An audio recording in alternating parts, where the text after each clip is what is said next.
Views expressed in this podcast are solely those of the participants. The hosts make no claim to be literary experts, and their opinions are exactly that, opinions. All creative works discussed or reviewed are the intellectual property of the creators of said stories, and is being used under the Fair Use Doctrine.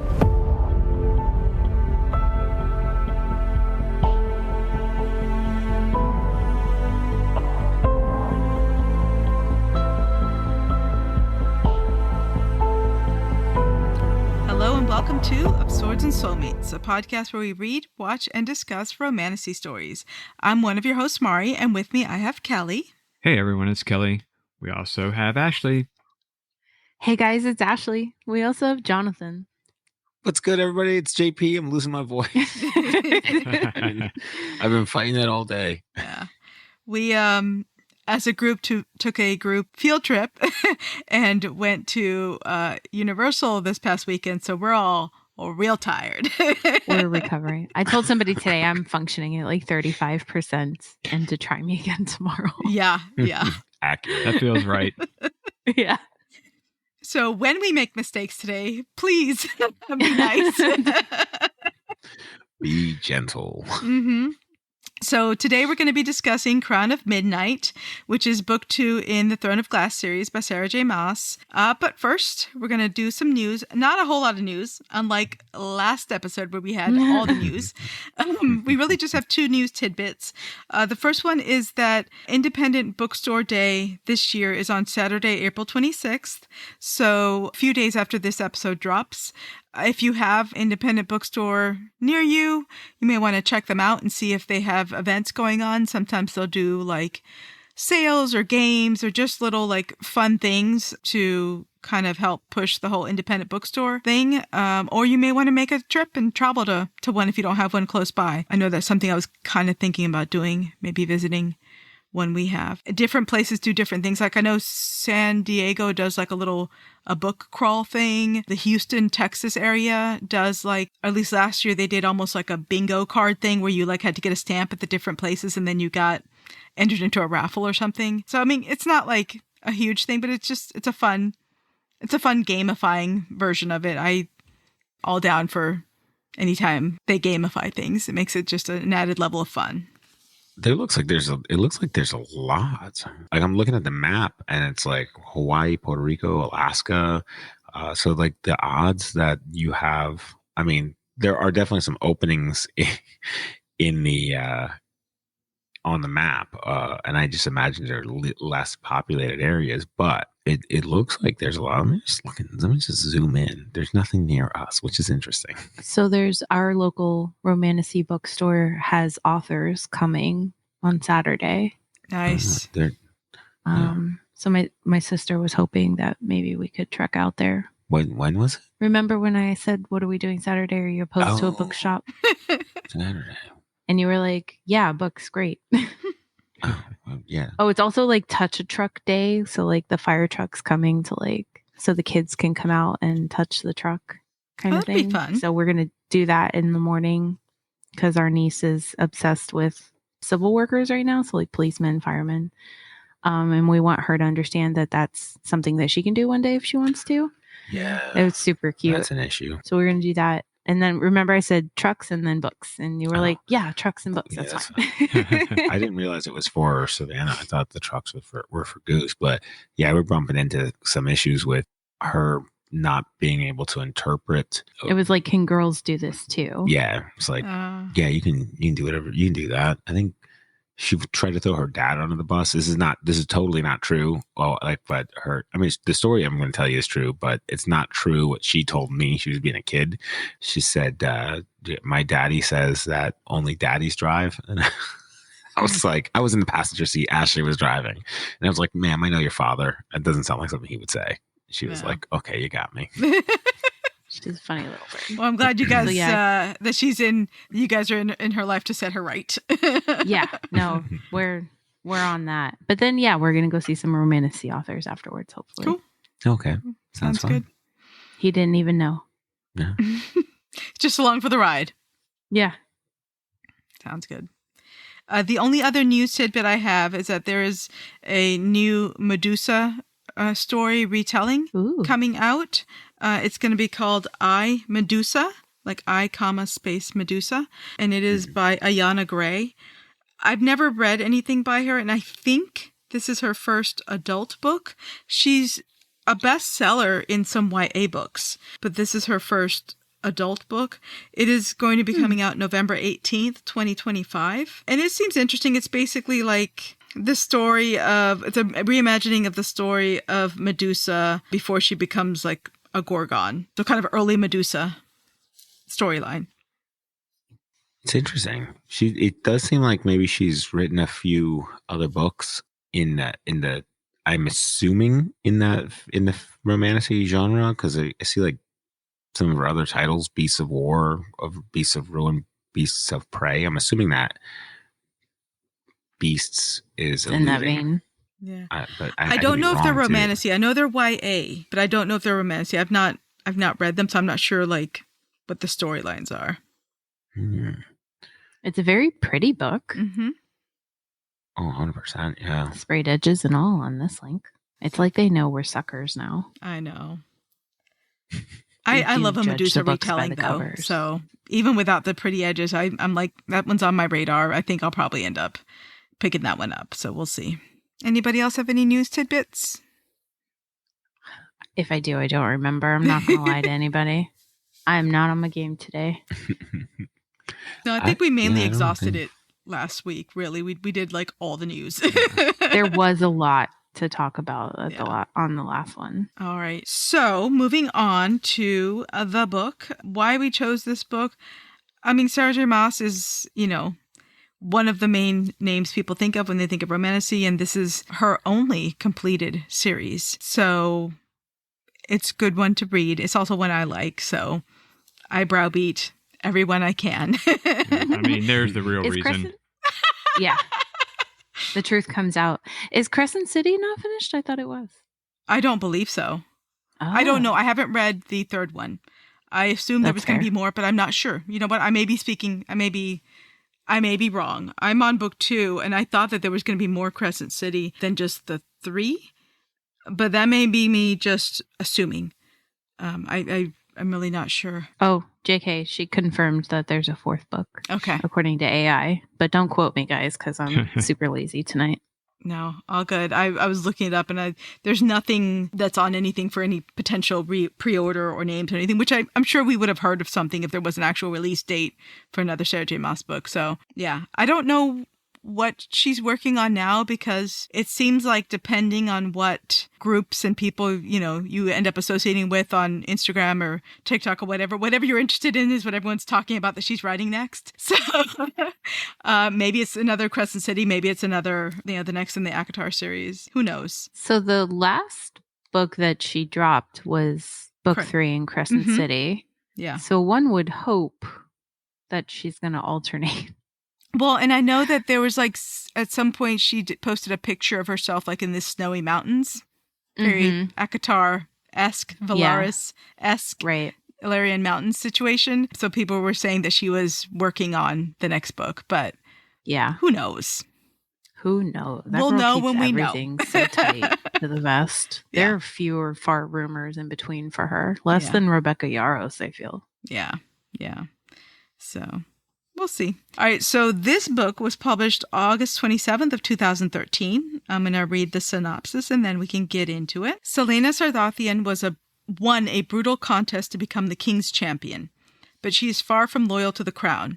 Though she goes to great lengths to hide her secret, her deadly charade becomes more difficult when she realizes she is not the only one seeking justice. Her search for answers ensnares those closest to her, and no one is safe from suspicion. Not the Crown Prince Dorian, not Kaol, the captain of the guard, not even her best friend Nehemia, a princess with a rebel heart. Then one terrible night, the secrets they have all been keeping lead to an unspeakable tragedy. As Celaena's world shatters, she will be forced to decide once and for all where her true loyalties lie, and what she's willing to fight for. The second book in the #1 best-selling Throne of Glass series returns readers to a land destroyed by liars, where one woman's truth is the only thing that can save them all. All right. Ooh. Spoiler warning, Kelly.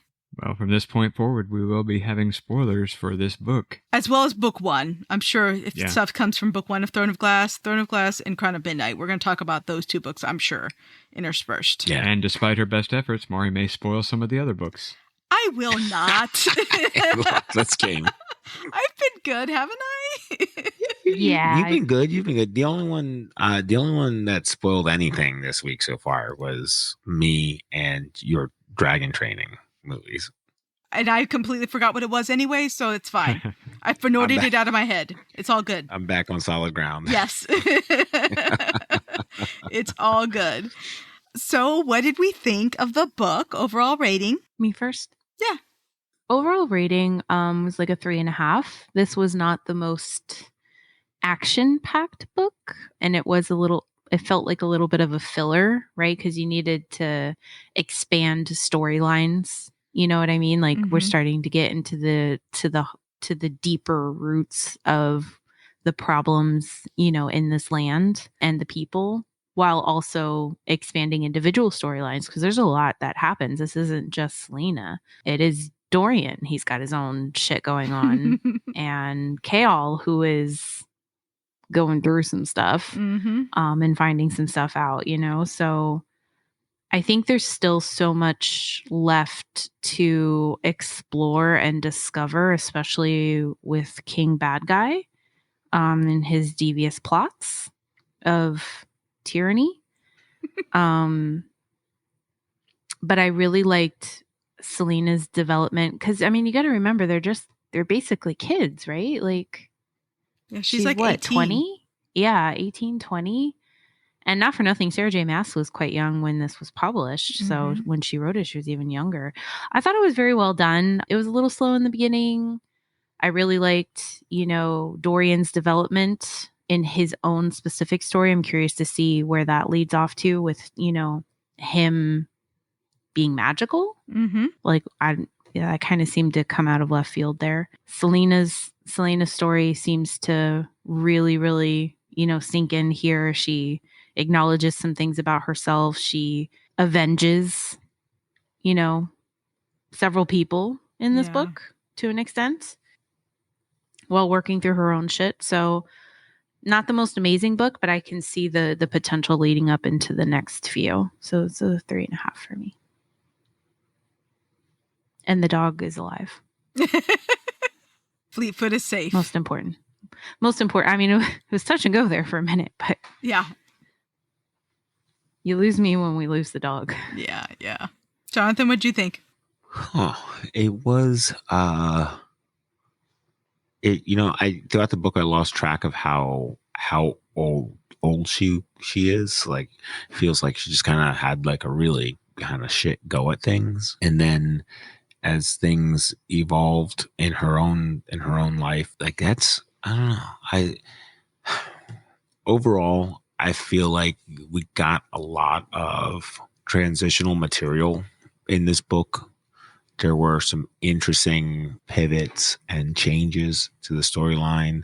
Love interests shift and some solidify. Coming into this book, I wasn't quite sure where I stood, but leaving this book, at the end of book 2, I was currently on Team Kaol, and I'm indifferent about the dog. I feel like the dog is a warning system. It's just, if you have a dog in general, it's a warning system or last ditch supply of food.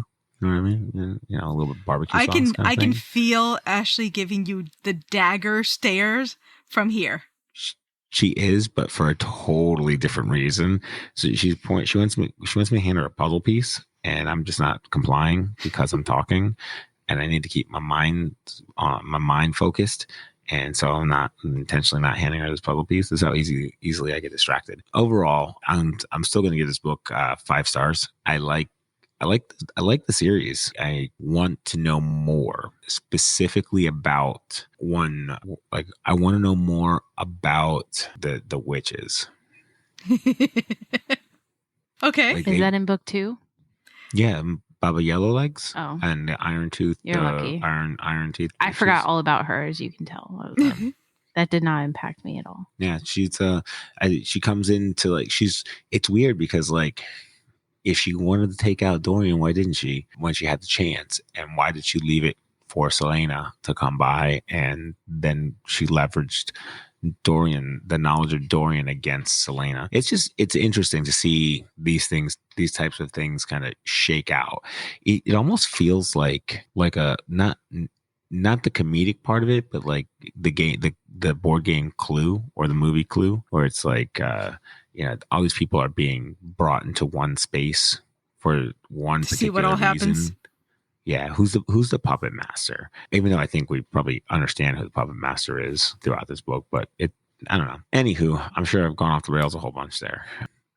Kelly, So what did you give it a think? rating? I'm sorry, you did. You gave it 5 Yeah. stars. Oh yeah. Hey, so so Kelly, what did you think of the witches? I was enjoying the book more or less until we got to Baba Yellowlegs, and I'm just like, oh, another author who's bringing Baba Yaga into this, and that really just kind of drowned my interest in the book. What does Baba mean? I think Baba is Mother? grandmother, I believe. It's just Baba Yaga is such an overused trope, and when I see it get used, it just immediately lessens my interest in the story. It's almost like a go-to trope for authors nowadays. And even back then, it's just like, oh, we can't think of what else to do. Let me throw Baba Yaga in here. Oh, I need some kind of evil, witchy person, blah, blah, blah, Baba Yaga. So I was very disappointed in that. I didn't think it fit into where the story had been so far. It was a hard turn from what lore had already been developed. I enjoyed the character developments that went on. I enjoyed seeing Celaena's, how she made, after the whole sort of betrayal thing, how she made a hard choice. That was interesting, and how things kind of shook out towards the end. But yeah, just the Baba Yaga moment just really kind of just like blah. I was just blah on that. And then this magic fucking doorknob. Oh, that now decides to speak up. What's his now name? Bort or Mort or yeah, Orc or like something decides like to that? speak up now after all the other shit had been going on. Now it decides to speak up. We love Elena a had side talked. character. Elena had talked to Celaena, but now is the time he decides to speak up. So that was just kind of like Celaena needed a exposition mouthpiece, an explainer, and that was what the author used. And don't get me wrong, it was humorous, but just, I don't know, very Forced. yeah, it just did not fit. Like, all of a sudden, this magic doorknob starts talking. Like, why now? What changed? And it's really because I needed to explain stuff to you. I needed to explain stuff to the reader. Exposition dump. Yeah. So I think that was a little lazy as well. So in the end, I gave this book a 3. And as far as I'm concerned, Chael, whatever, how you want to pronounce it, is a total douchebag, and she should have totally killed him. Multiple times. Yes. Yeah. So I've heard Baba only as it comes in relation to Slavic languages like Baba Yaga, but I looked it up. And apparently in Arabic and in African languages, Baba means father. But in Slavic languages, Baba means like old lady or grandmother. All So right. like, Grandma Jones, Grandma Smith. It would be like Baba, whatever, Baba Smith.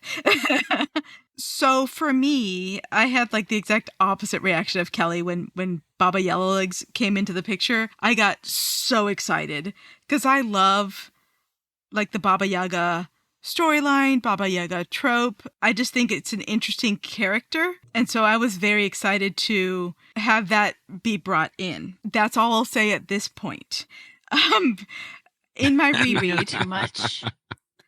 I can't say a whole lot. In my reread, this is my second time reading the books, and I will say that the first time I read it, I gave it a 5 stars, and the second time I will also give it a 5 stars. For me, this is the point at which I was like, oh, I see how and why there's all these books now, and I see how and why so many people enjoy this series. This is the beginning of where the world starts to open up, where it's a little bit more than just Celaena's world. Yeah, we get a little bit of, like what you guys mentioned, what's going on with Dorian and magic. We get a little bit more of what's going on in the world. We get the rebellion. We get other, potential other kinds of magic, other things going on, and other characters getting put into places. I feel like this time reading the book, it had more emotional resonance for me. It had more emotional resonance for me than the first time I read the books. About midway through the book, I had to take a little mini break and go read some other things. When the princess died, it was real rough. And the chapter 33, where it's just the slave girl in the Calcutta slave mine, and like hearing that her only hope basically has died. Woof. Like that chapter definitely impacted me more the second time through. Yeah, overall 5 stars for me. I very much enjoyed it. I know. Shock. So Hold on, somebody's knocking at our door. Yeah, we don't have We friends. don't have friends. Uh-oh. Thanks. We have a Ring camera. It's got a tablet. Yeah, we can't. They're trying to sell us stuff. Sorry, continue. That was scary. When you don't expect them, not The suspense. the second time somebody's been to the door tonight, they're just trying to sell. The last one, not Amazon? No, they're trying to sell solar power. He's gonna knock again. 3, 2, 1. Yeah, just go away. That's aggressive knocking. That's okay. He's trying to earn his money. Not mad at him. Just, if I go look at my Aura ring, I'm sure it's going to show an elevated heart rate. Yeah, I wonder how long he has to wait until he figures out that I'm not coming. He's hoofing it. Okay, cool. okay. We're good. That was a close call. I'm going to talk to someone. We almost died, you guys. Yeah. Where were we? Kelly was telling us all about how much Mary he gave likes. it a 5. Oh, sorry.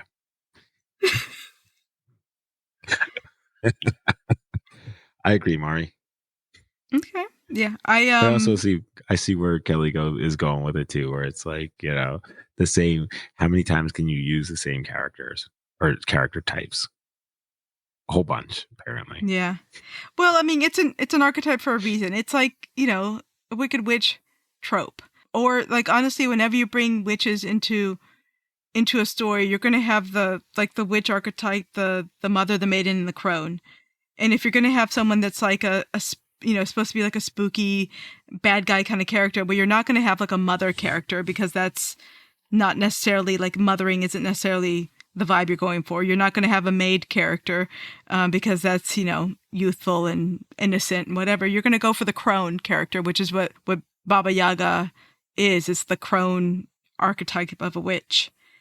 So yeah, I like the way the witches are described in this. I like the idea of the iron nails and the iron teeth.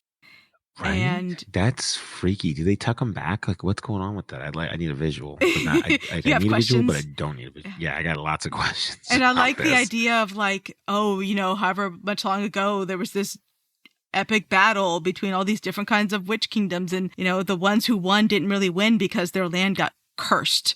The Iron Teeth fought the Crocan dynasty, and the Crocan dynasty on their dying curse basically said, okay, well, you have control of the land, but so long as you have control of the land will be barren. It's good flavor. End of the stick, right?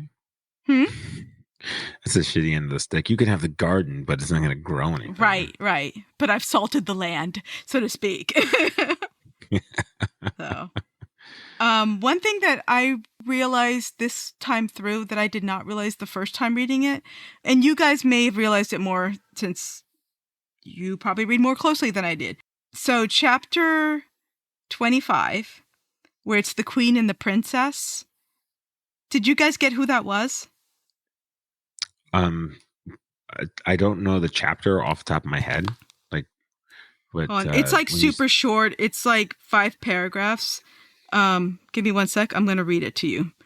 Because I know I like reread sections over and over again. Like when I feel like I missed something. So like I know for a fact like I missed, like I didn't quite understand where the hell Mordor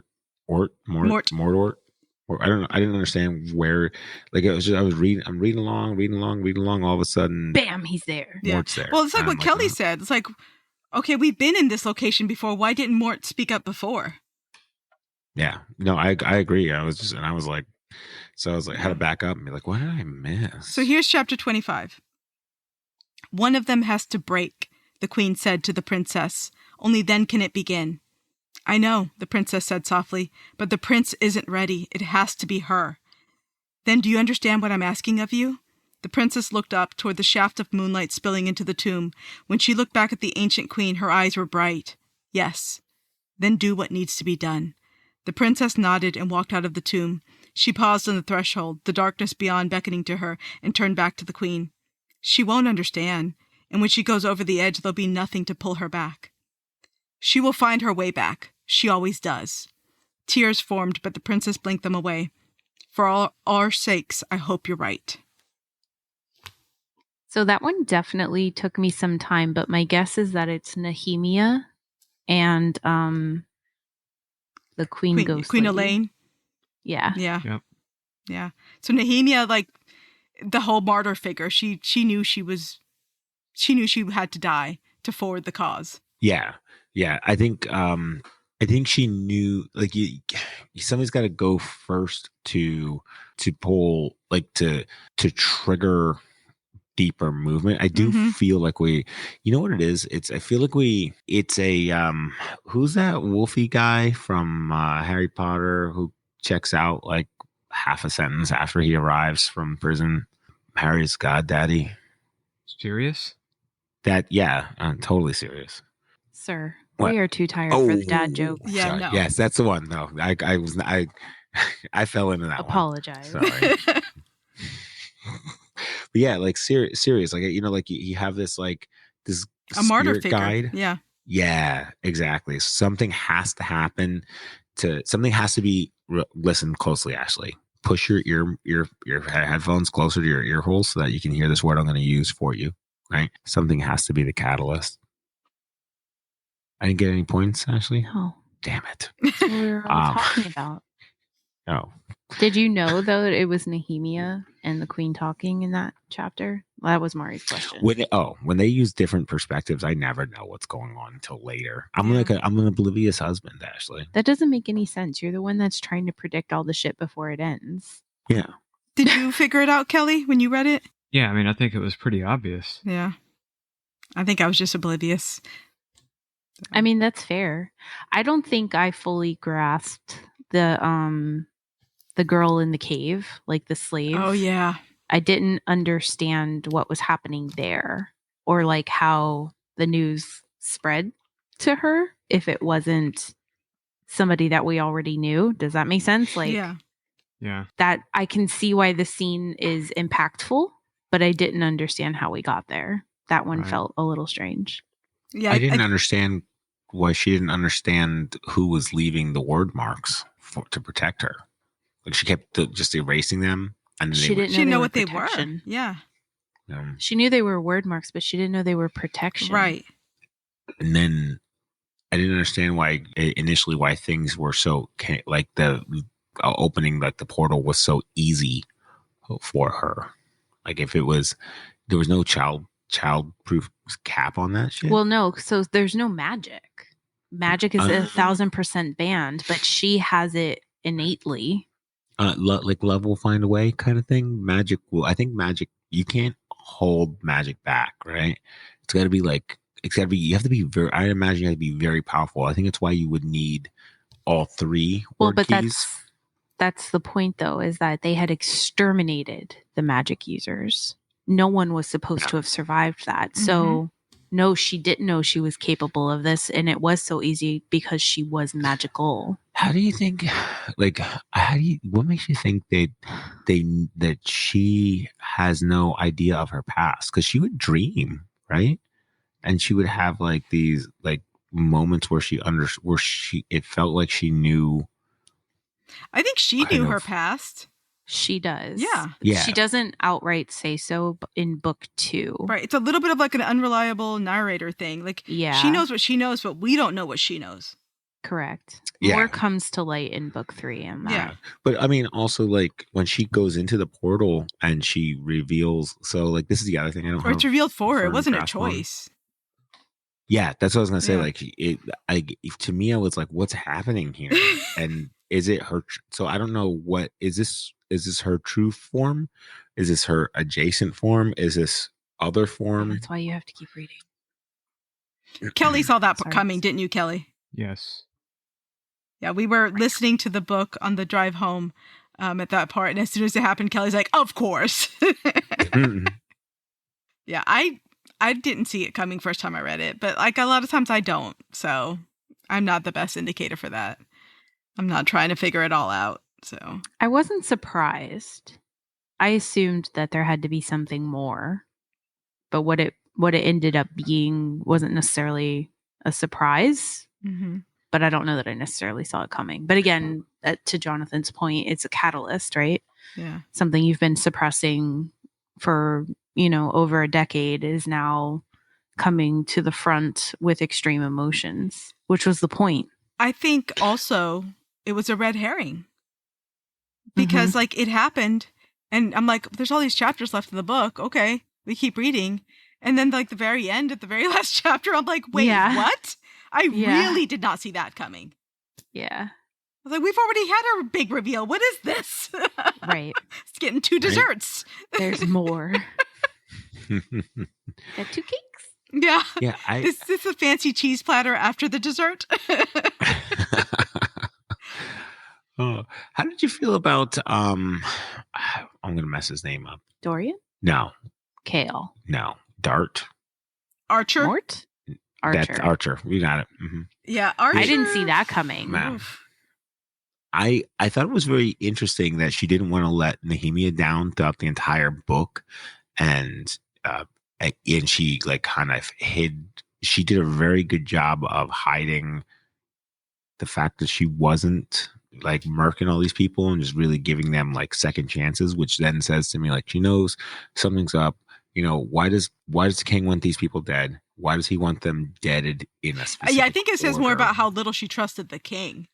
Yeah. You know what I mean? I don't know that she cared so much about the people. She just didn't assume that just because the king wanted this person dead means that they deserve to die. Yeah. And then Archer presented the first real challenge to her because of his popularity. Like she couldn't just take she wasn't traveling to a semi-distant place. She didn't have the opportunity to find some sort of cadaver to bring back in his place. Archer was going to be recognized. I think it's partially that, but I think it's also partially that she knew him. He wasn't a stranger to her. Yes.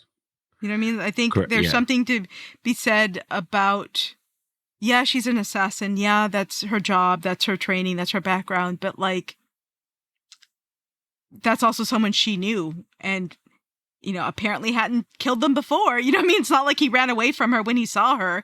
She hadn't tried to kill him before or anything. So yeah, I think that that says something about that too, that parts of her life are intersecting. Yeah.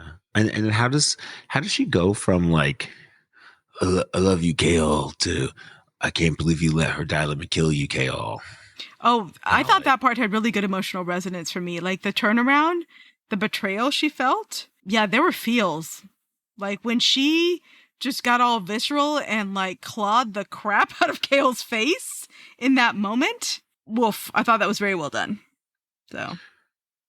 And then the internal struggle, whatever's going on between Dorian and his daddy, like that's been present since chapter 1, book 1. 100%.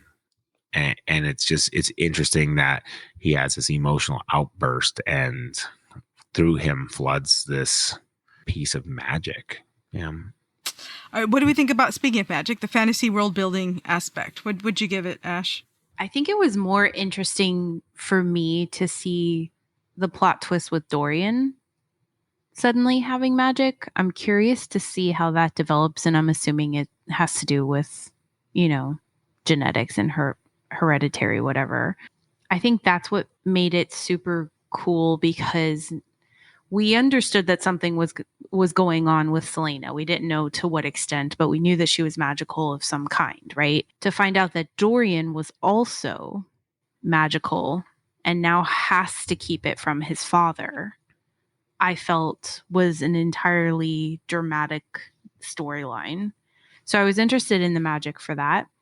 I thought Celena's magic was standard to, what we understand Fade to be in other books. It was pretty telltale. I don't think we know enough. I think the word marks are interesting. I think some of the riddles are interesting. I'm not really sure I understood the whole monster in the basement part, except to say that the king's doing some nefarious stuff. Mm-hmm.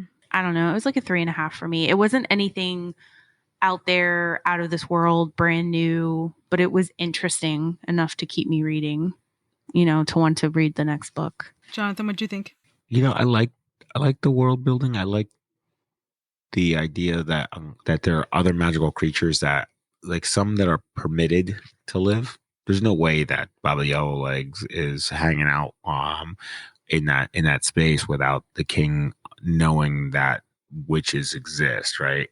I also think that he's allowing them to take up residence without, because they're a weapon. They have to be a weapon for him in some way. I feel like he's got, like, maybe the king was born without and then took power, and magic just gives off weird vibes to me, where it's just like it's always seeking some way to balance, whether it's a quote unquote price that you have to pay to use it, or if I've stolen it, then it will be gifted to someone else, to somebody that will help balance that. Yeah, like a balancing force. Yeah. Yeah. And I feel like that's kind of what's happening between father and son. I want this kid, I want my kingdom to be like this. I'm going to take and shape my kingdom and control everything. And magic's just going to chuck you the bird and be like, we give you the illusion of control. And that's the greatest magic trick there is. The idea that I have a basement in my house, no matter how big my house is, and I don't know that it's there, would be ridiculous to me. So I feel like the king knows what's there. I feel like anything you take from that space is the king left behind with deep intention. And I also feel like that the monster that they encounter, where Dorian begins to help and save, I feel like that's maybe that's a creation of the king. What was it? Was it like the Ridderak? Yeah. Was that summoned, or was that something? That was summoned. That was summoned. Okay. So I feel like maybe there's some, if you're a prisoner of the king, and you were once very human, very mortal, and the king exhausted you and used you up and turned you into something else. I don't know. I don't have any of this verified. What would you give it? I'm going to give it a 4. Okay. Yeah. What about How you, about Kelly? I think it was interesting, like how they built on it from the first book. So there was some stuff that it got expanded upon, but then some of it didn't seem to make sense. Particularly with the word marks, it seemed the rules varied from person to person, place to place, so it wasn't consistent like I thought it should be. But it was an interesting departure. I think the thing that probably pissed me off the most about the magic and stuff was, not only did we insert Baba Yaga into here, we also cribbed part of the plot from one of the Conan movies, where Conan is fighting the wizard who's in all the mirrors, and Conan just figures out he just has to smash the mirrors. Like, that was straight up from Conan. Like, straight up. That is exactly how that fight went down with Conan and the wizard with the mirrors. So that was a little frustrating. So overall, I thought the fantasy I think it felt like it was not as good as it was in the first book, because some of the explanations didn't seem to jive up. And again, the mysterious mouth that just decides to talk now for no reason. So I actually gave it a 3. Okay. For me, the fantasy world building, it's probably a 4.5, because I do feel like it expanded on a lot of things and brought more things in. Like, I understand it's book 2 in a series, so it's setting up a lot of things. I like some of the distinctions it tried to make between like magic and old magic. Tried to, why is some magic working and others isn't? Why do some entities have magic still available and others don't? The Mort thing is weird. I remember even the first time I read it, I was like, what is this? I think Queen Elaine coming back and like coming into play again brings some of the like faded stuff and ghosts and stuff back into it. I think the whole deep labyrinth thing under the castle and, whatever monsters or whatever are there, what's behind those doors, etc. was interesting. I think the concept of people being, and please forgive me, I don't remember if this is in book 1 or book 2. I think it's in this book. The idea of like, if you were some kind of a fae creature who could transform between animal and human, and that's just part of your existence, and then you get stuck in one of those just because that's, whenever magic went away, that's what you happen to be in that moment. The idea of being stuck as like, I don't know, a rabbit or something for like your whole rest of your fae existence. There's something kind of horrifying about that and kind of interesting like thought experiment about that. Yeah. So I enjoyed it. I enjoyed that I felt like this book started to lay down some political intrigue and like laying the pawns out on the board.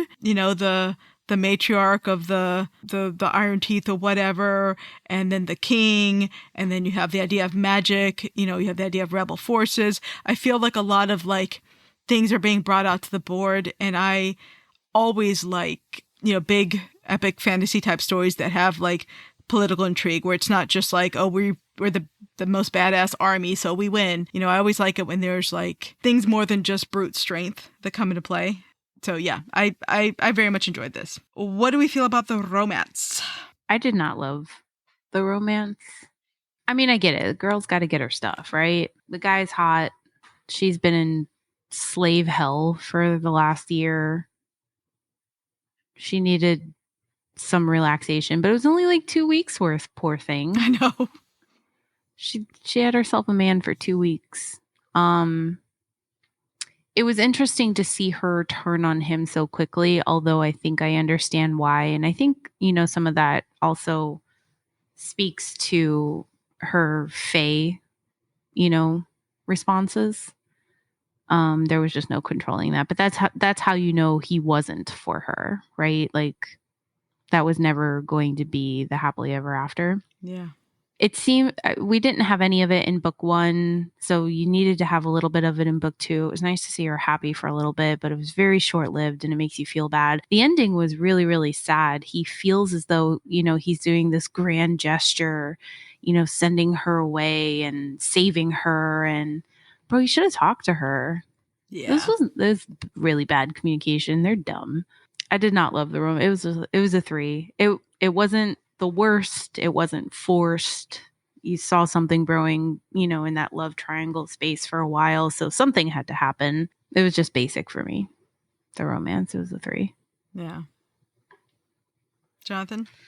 I agree. It's basic. There wasn't a whole lot going for me, except to say that I'm currently on Team K-All. So with me deciding to be on Team K-All, and some of that's because I think Dorian's just kind of like, this isn't, there's too much difference between us. It's not going to work out, kind of thing. Not like I like pink and you like red, or like whatever opposite of pink would be. I don't know, but more like there's no way my father would ever allow this. This would just never logistically or socially or politically work out for us.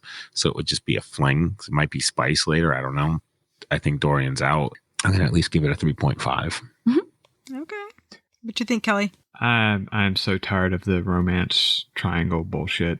So I don't know. I just didn't find the romance very appealing. I'm tired of seeing the, ooh, do I pick Dorian? Ooh, do I pick Kale? Ooh, do I pick Dorian? Ooh, do I pick Kale?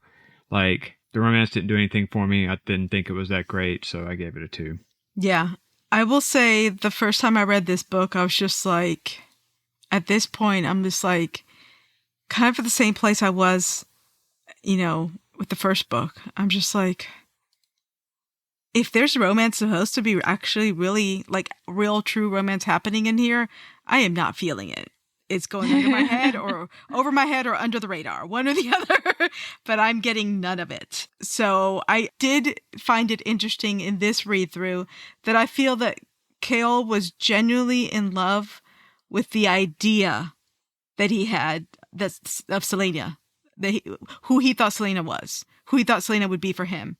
He never truly knew her, but I think he was in love with the idea of her. This whole like going off somewhere, having kids, living this provincial life situation. And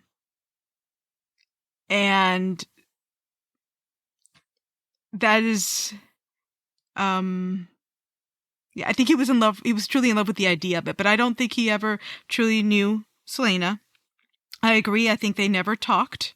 I think if I had to pick a running gag on the whole Throne of Glass is everyone underestimates Celaena at all times.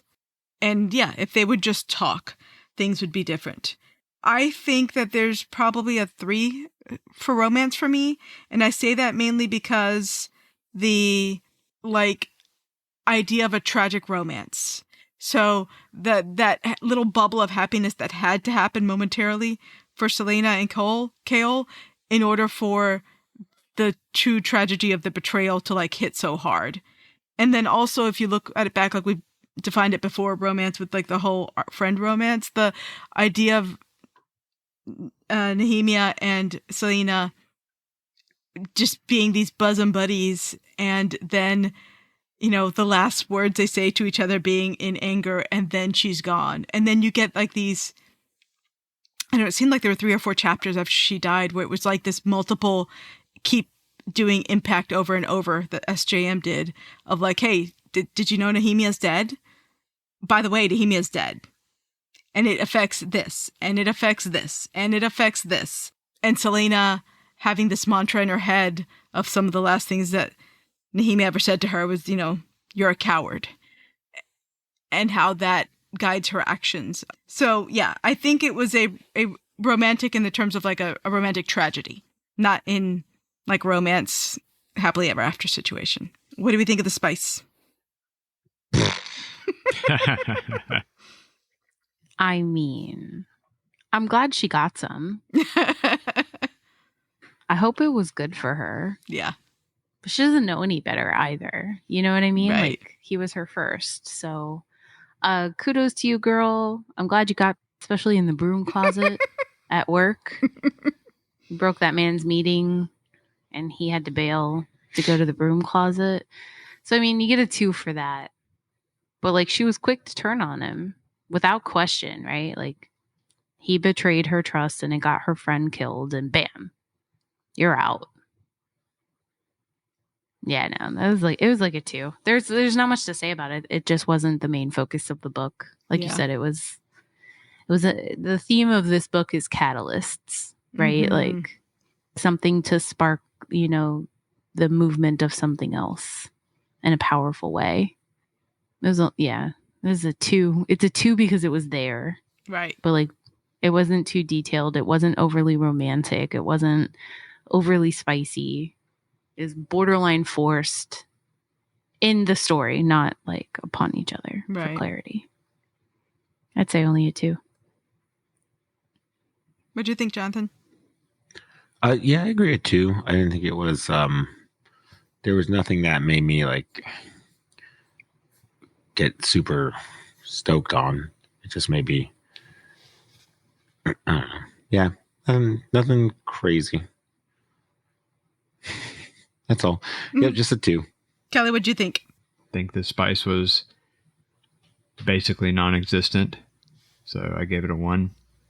Yeah. I'm like right there with you guys. I basically gave it a 2 because I think I gave it a 1 last time because there was no spice. And I guess technically there was, like the little gossiping about the broom closet situation was kind of cute. So yeah, I gave that a 2 overall for spice situation. Yeah. So, it was just there. Yeah, exactly. Do we think, is it a kissing book? Why am I always surprised when this question comes? Every time. You can go last. You don't have to go first if you don't want to. You went first for everything else. A kiss? I think this is a kissing book, but for different reasons. I think this is a kissing book. Like, this is a kissing book for Kale. This is for her, for Celaena. This is a kissing book for Celaena for Nehemia, if that makes sense. Yeah. Dorian, this is a kissing book for himself and his magic. I think arguably if Kale hadn't felt what he thought was intense love for Celaena, the story would just be over in this book, right? He would have let her die. He wouldn't have protected her. I think if, Nehemia hadn't meant anything for Celaena, she would have just continued on her merry way as is. So I think it's a kissing book, but for different reasons, not for a traditional like fated mates or happily ever after. I think it's kissing because it forces the story to go on. Yeah. Especially for her as the main character. Otherwise, she just would have bounced, right? Yeah. And left them all to their doom. So I'm going to say yes. But not for the reasons that we usually think. Husband? I didn't think it was a kissing book. Interesting. I'll keep waiting for the next one. Okay. I gotta say, it is not a kissing book because Kale doesn't love her. He betrayed her. That's not love. If there's any love whatsoever in this book, it's now that Celaena is going to be doing things out of remorse and love for Nehemia. That makes it a kissing book. That doesn't make... Does it? It's not... Is it romantic love, though? I don't know. It depends on how you decide to it's define just it. Shame. Yeah, I mean, really, if we're going to talk about the real romance in this book, I mean, Kale and Dorian just need to go ahead and fuck. I mean, and be done with it. I mean, I think, though, that Kale feels like he sacrificed Celaena's happiness for his own by sending her off at the end. He thinks he's protecting her. He thinks he's sending her somewhere safe, somewhere to be, with people, if not her family to an extent, then to people who are familiar with her. But he didn't legacy. Realize that until after he made that decision. Right? He didn't know that he was sending her there. He didn't put two and two together until after she was on the boat. Oh, I guess that's true. So he wasn't doing it. Yeah. He's just an asshole. He was just getting her out of town. Well, I mean, he was still getting her out of a town to keep her safe. Like, that was his entire... He had to manage that process. He knew he couldn't talk the king into it. He had to make a deal with his dad to get her out of there. He had to politic it. I don't know. Yeah. I think it goes back to what we said, that they need to talk. And I think that Kale is in love with the idea of Celaena, the idea of this chivalry, this idea of this person. I was going to say the idea of being a hero. Yeah. Yes. The idea of his own grandeur. Okay, then I take it back. It's not a kissing book. Yeah, he's more in love with the idea of love than he is with actually in love with the girl. Right. That's fair. Right. I reverse my answer. You're right. It's not like a kissing book. Despite how much we may dislike Neil Gaiman now, one of the lines from one of his Sandman books was, one of the Sandman's like assistants or whatever telling him, no, sir, I think you were far more in love with the idea of the girl and the love than you ever actually were in love. Yeah. Yeah, I think that's exactly it for Kale. I think he was in love with the idea of this fantasy that he had set up in his mind. But all that being said, I think I would say that yes, it's a kissing book because I think that even the idea of love, it affected the action, the plot. So I think that like if Celaena had been anybody else who attacked the captain of the guard, she would have been thrown down in the dungeons and that would have been it. She would have been forgotten about. She would have not gotten out and like gotten back into her own little private rooms with a bath and a servant. I don't think that would have happened to anybody but this person that he had what he thought was love for. And also the whole, Celaena's love for Nehemia, guiding her actions, whether that's retribution, whether that's shame, whatever. But I think it's tied to the friendship love aspect of it. So for me, I would say this one's a kissing book. The first one was not, by our definition, like by my definition of a kissing book anyways. So anything else anybody wants to say about it before we wrap it up? I'm very excited for book 3 on this one. Me too. And the world expansion. Yeah. I mean, I don't know. My interest, Don't lie, Kelly. my interest in these books is pretty low now. I think it's mostly because I have other things on my to-read list that I would rather read. So, I mean, I think arguably the second book of a long series like this is never anything really to write home about. It's got there has to be a stepping stone, at some point. It would be extreme for every book to just be, balls to the walls. I feel like the middle books are always hard. Is book 3 in your opinion better, like more exciting, like more happening, more people, more adventures, more love? Here's my problem. I read these books so fast that I have a hard time trying to remember what happens in what book. I was talking to Kelly earlier, like before we reread the first book, I could have sworn that the first book ended with like the scene where she is shown to be a fairy. I thought that's where the first book ended. So I was like, wait, I was rereading the first book. I'm like, there's not enough chapters left for what I think is going to happen. So I'm not a good, I'm not a good judge of that. I can tell you that there's more that is going to happen, yes, but I don't remember specifically if it's in book 3 or not, to be honest. Book 3 is definitely started out a little bit slow for me, like without any spoilers. It started out slow, but I think we're finally starting to get to some like realness between her and this new character. Again, that catalyst, right? Something important needed to happen for them to figure out, mutual ground and bond or something. So I'm excited to see the story develop from there. But I am listening to the audiobook, so that's taking some time. Cool. I can't listen to it at 4x speed like my husband. Yeah, no way. All right, anything else before I wrap it up? That's all I got. You got anything, husband? No, that's all I have. Kelly, you good? Yeah. All right. So thanks for listening to Of Swords and Soulmates. Before we go, make sure to check the show notes, rate, review, and subscribe to us on your podcast app of choice. It helps others to find us. Follow us on Instagram at Of Swords and Soulmates. Check us out on our website, ofswordsandsoulmates.com, or on YouTube, TikTok, Facebook, or Pinterest with the same username. If you'd like to offer a suggestion for a future episode or just give us your opinion, reach out to us on any of those options or email us. If you want to read along with us as we prep for a new episode, follow us on Goodreads at Of Swords and Soulmates, or for chapter-by-chapter interaction on the Fable app at the Of Swords and Soulmates Book Club. And we also have a Tome account, same nickname, Of Swords and Soulmates. Before we announce what all we're going to get into for the next episode, I wanted to read a review that someone left us on Spotify. It was a while ago. I'm not great at pulling up these reviews, and I apologize. The username was just anonymous, so I don't know who left it. But they said that they love the literature, news, and lively debate! ! So, very nice. Anytime, pal. Yes. That's what we're here for. Absolutely. All right. So last but not least, we hope you'll join us in 2 weeks when we have our next episode. We are not going to be reading something for next episode. We're going to be having a special guest interview, and you will find out who that is by following us on social media. Pay attention for the surprise. Bye. Bye. Bye.